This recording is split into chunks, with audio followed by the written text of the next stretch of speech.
When I saw this Class 57 appear earlier this year from Bachmann, it caught my eye as I was interested in having a more current 57 in this livery. I was also interested in the weathering. Now that I have it in my hands, it's time to take a closer look.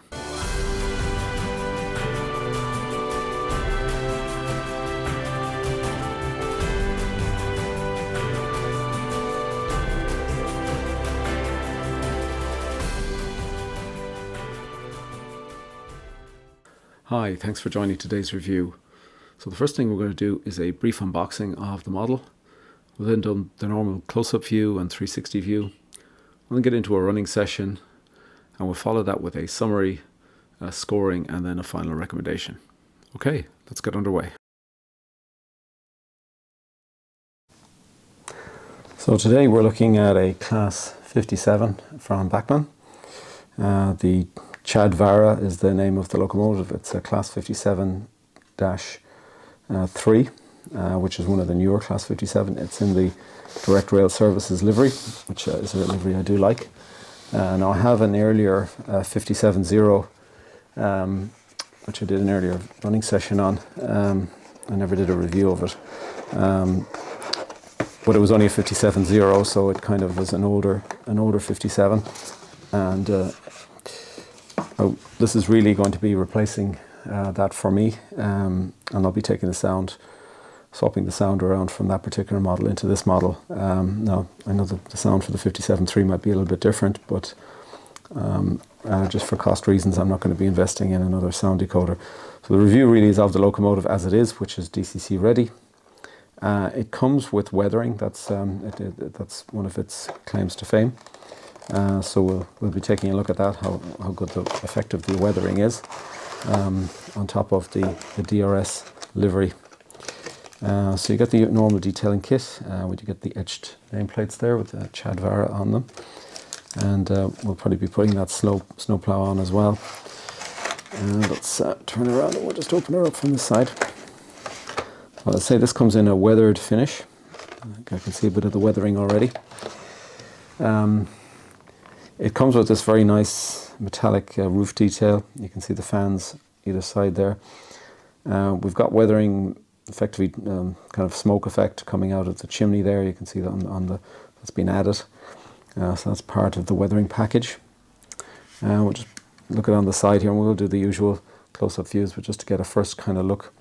I guess the weathering isn't dramatic. It's more towards the bogies and just the lower body there, and taking the kind of shine off the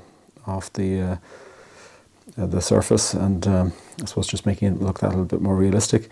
I think there's a lot of really good detail in the bogies. You can see the springs there in the suspension kind of been called out, and called out further back as well. There's kind of three-dimensional effect there going on, which looks really nice, and it's on both of those bogies. A lot of detail here on the underbody. And again, a lot of detail on the underbody on this side. So again, we'll take a closer look at that. So it all looks really good. We've got our obligatory driver there at the front. And we've got the kind of wiper effect you can see on the windows. So it's nice to see that. And you've got the detail at the front. You've got spring buffers as well. And they've been nicely kind of weathered as well. Kind of a nice used effect on those. You've got the normal lighting function. So we'll see that when we power up, and same on the rear. So I have to say this is everything I expected it to be. Looks good. I like my Class 57s, so really we'll do the close-up view on this, and again it'll come down to running performance, how she performs. So we'll get a suitable rake. I'll pull out some of my DRS stock. We'll probably run a passenger rake behind her, and we'll check her out. But and it's quite a good weight, so we'll check out the weight as well when we do the summary. So nice model, looks good. I'm happy with the weathering. It's not excessive. It just takes that kind of sheen off the model. It just makes it look that bit more used, but maybe a bit more realistic. Okay, that's it for now. So far so good. Let's go to the next part of the review.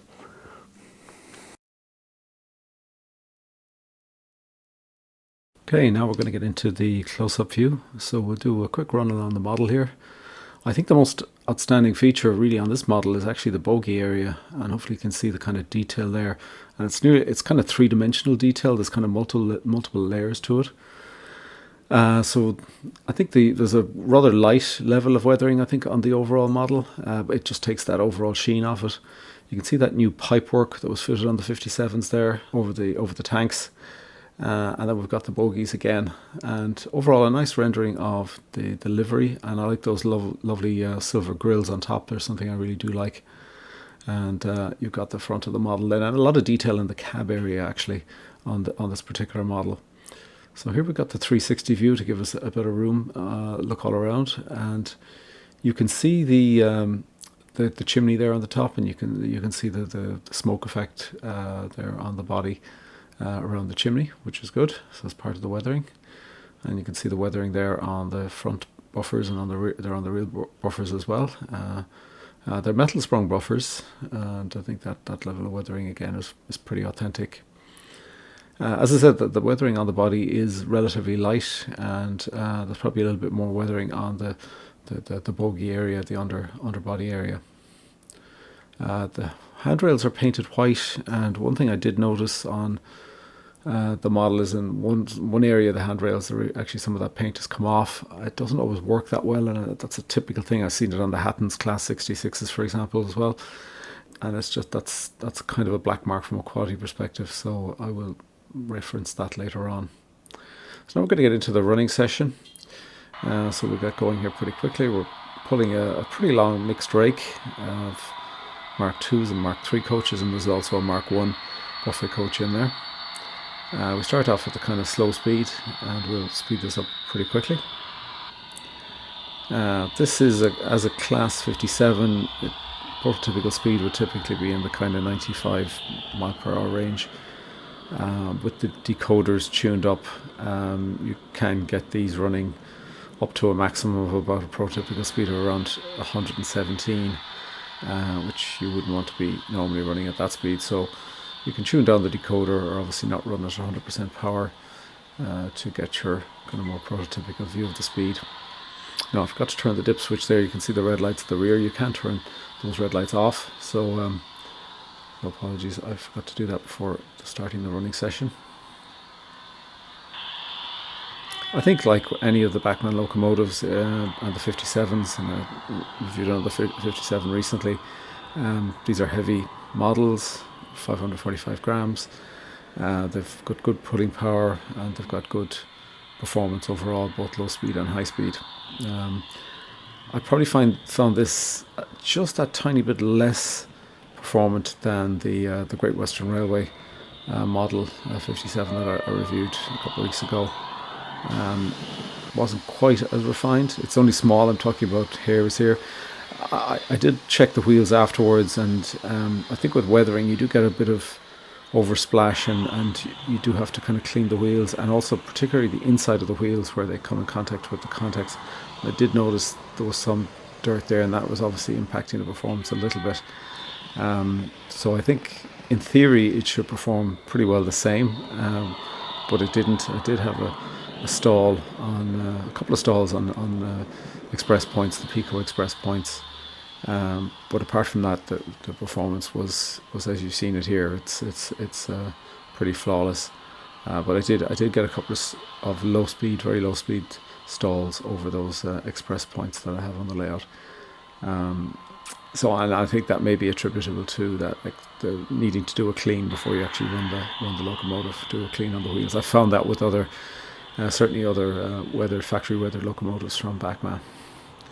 So overall, I was pleased with the running performance. I think anybody will be. This is a good runner, both at the low speed end and at the high speed end, and does a good crawl. And I think you can see it there now, just coming to a stop, and it gives you a really slow crawl there. So really good running performance, and no particular concerns, I think, from this locomotive. It is a nice runner.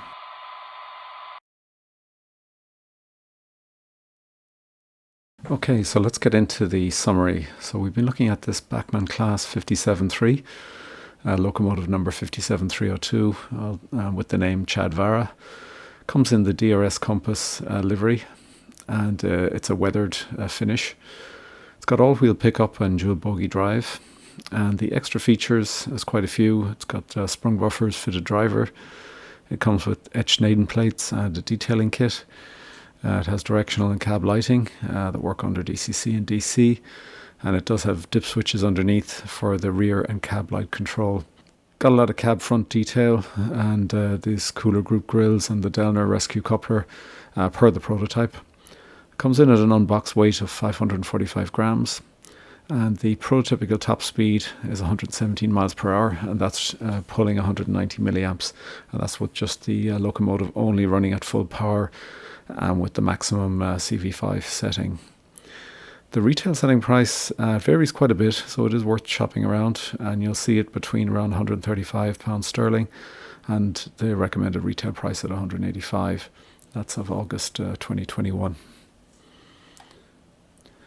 So next, if we look at the scoring, I think overall both the performance and the appearance and detail are scored very well. I think the running performance is very good. It's what you'd expect, I think, from a Bachmann locomotive of this class, and given the all-wheel drive that we just went through on the features. I did notice some stalling over the express points, as I mentioned before, and I think it is worth cleaning the wheels and the inner rims of the wheels when you get this out of the box. And I've seen this on some of the weathered Bachmann locomotives, because you do get a bit of overspray with the weathering, and it would be worth a clean, and I think it might improve that. You mightn't get that stalling, but that's just what I noticed out of the box. But I did do some cleaning later on, and I think it does need a little bit of a clean on the wheels. The sound, there's no sound in this one, so not applicable. And then the extras and variants, I think there's quite a few, so a good score on that. The overall build quality and packaging, I've marked this down a tiny bit because of the loss of paint on the handrails. Can't quite explain that. I've seen this with the white painted handrails before, and I think that kind of, with the thin piece of metal like that, the paint doesn't take quite well to it, and it doesn't seem to work very well. You're better off with not painting it at all. So that's really the only drawback. And the packaging, it just lacks the extra protection of the Dapol packaging, so typically I never give a top score to Bachmann packaging because it is missing that. Price value 7 out of 10. I think you do have to shop around. I think if you're paying the full RRP, this is quite an expensive locomotive. So you think you need to be getting it in the £150 or lower range, I think. So I think we do shop around for it. So the overall weighted score, 8.3, it's a very strong score. I think it is a good performing locomotive and a good looking locomotive, so that's not surprising.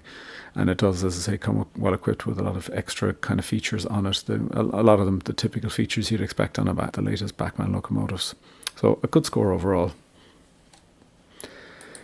So in terms of the final recommendation, I think this is a good contemporary Class 57. I think it does a very good running performance, and that's out of the box. You really don't need to do a lot of running in on these, though I did run this in through the normal. But literally, these do a very good crawl out of the box without needing any running in, where other vendors' locomotives might need a little bit of running in to get that same performance. I think the weathering is pretty good for factory weathering, and it met my objectives for this particular model, so are my expectations. So it was at the level I was looking for, so I was fine with that. People may want to augment it a little bit more, and I think that's fine. I think if you get a good base like this, I think adding some incremental weathering on top of this, then I think allow you to get to the level that you want. I think the pricing, as I said, does vary a little bit, so it is worth shopping around. And I suppose for me, this kind of filled a gap. I did have a 57.0 in a pristine livery. That's kind of limited in terms of the applications you can put it against. So I think the 5730 gives me some more variety in what I can do with the locomotive from a prototypical perspective. And I did like to get the weathering as well with it.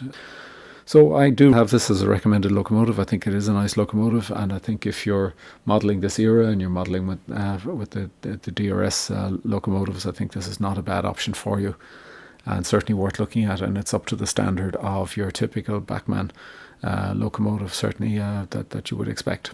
So recommended rating, and overall a very nice locomotive. Okay, so thanks for joining today's review. Hopefully get into some extra reviews over the next few weeks. I have a little bit of a backlog I want to get through, so we'll hopefully get through some of those, and we'll see you on the next one. And in the meantime, happy modelling.